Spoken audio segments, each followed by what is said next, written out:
इस कहानी के पहले भाग में आपने देखा कि कैसे रति की शादी एक ऐसे घर में हो जाती है जहां उसकी सास सौतेली होती है और वो पूरे घर वालों को अपने इशारों पर नचाती है। रति छत से सूखे कपड़े उतार कर ले जा रही थी कि तभी उसकी नजर लक्ष्मी पर पड़ती है, जो किसी तरह चोरी से सुनील की अलमारी खोलने की कोशिश कर रही होती है। अरे, ये माँ जी को क्या हो गया? चोरों जैसे क्यों आप मेरी अलमारी खोल रही हैं माँ जी? आपको क्या चाहिए मुझे बताइए। अरे वाह, क्या चाहिए मुझे बताइए।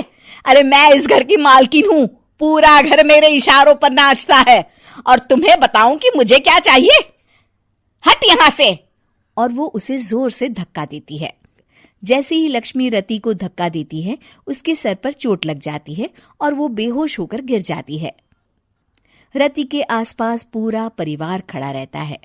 डॉक्टर जैसे ही उसे देखकर जाता है, रति को होश आता है। अरे बेटा, तुम दूर क्यों खड़े हो? मेरे पास आओ, मैं तुम्हारी माँ हूँ, कमला। रति के मुंह से लक्ष्मी सारंग की माँ का नाम सुनती है तो हैरान सी रह जाती है। क्या बोला रति बहू? चुप कर डायन, तूने मेरे पति और बेटे का हाल बेहाल कर दिया। अब तू मेरी बहू को भी गुलाम बनाना चाहती है? रुक, अभी मजा चखाती हूँ। ये कहकर जैसे उसे पकड़ने की कोशिश करती है, लक्ष्मी वहां से भाग जाती है। लक्ष्मी के जाने के बाद रति अपने ससुर और पति की तरफ देखकर मुस्कुरा देती है। दोनों समझ जाते हैं कि ये रति की चाल है। अगली सुबह लक्ष्मी का पति खाना लेकर खेत में जाने के लिए निकल ही रहा होता है कि लक्ष्मी उसे रोक देती है। अरे कहाँ चल दिए खाना लेकर? आज घर का काम कौन करेगा? तभी पीछे से रति आ जाती है और जोर से चिल्लाती है।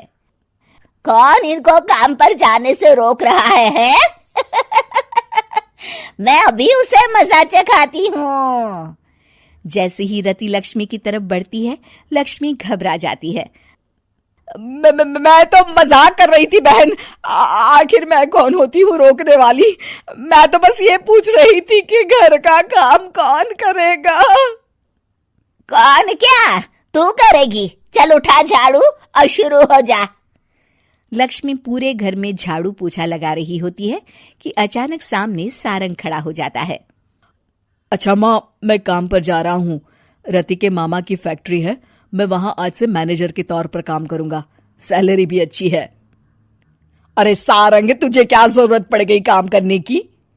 और बेटा, तू बाहर काम करेगा तो इस बड़े से घर को मैं कैसे संभालूंगी? अभी तो पूरा काम बाकी पड़ा है। तभी वहां रति आ जाती है। अरे बेटा सारंग, जा, नौकरी पे जा रहा है ना, जा। और हाँ, आते वक्त घर के लिए सब्जियां ले आना। ये लक्ष्मी बैठी बैठी मोटी हो रही है, जरा काम भी तो कर ले। सारंग के जाने के बाद, अच्छा लक्ष्मी, सुन जरा यहाँ। लक्ष्मी अपनी बहू रति को सारंग की पहली माँ जो मर गई है वो समझकर उसके पास जाती है। अरे बहन, ऐसा क्या हो गया जो तुम्हें वापस आना पड़ा?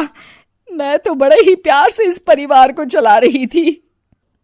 प्यार से तो मैं बहुत साल से तुझे मजा चखाना चाहती थी, लेकिन किसी औरत का शरीर मुझे नहीं मिल रहा था प्रवेश करने के लिए।